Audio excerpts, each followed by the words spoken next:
సజీవుడైన దేవుని ఆత్మ మనలో నివసించటమనేది ఎంత గొప్ప విషయమో చాలామంది క్రైస్తవులకు సరిగ్గా అర్థం కావటంలేదు. పాత నిబంధన కాలంలో దేవుడు ఆలయంలోని అతి పరిశుద్ధ స్థలంలో నివసించేవాడు.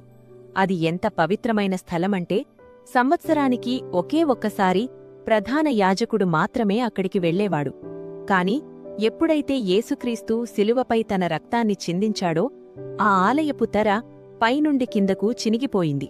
అంటే దేవునికి మనకు మధ్య ఉన్న అడ్డుగోడ తొలగిపోయింది.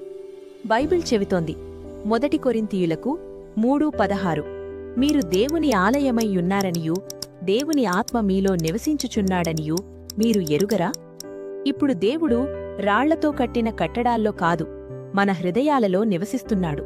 మరి అలాంటి పరిశుద్ధాత్మతో మనం ఎలా నింపబడాలి? మన జీవితాల్లో ఆయన శక్తిని ఎలా అనుభవించాలి? ఈరోజు మనం 4 ముఖ్యమైన స్టెప్స్లో నేర్చుకుందాం.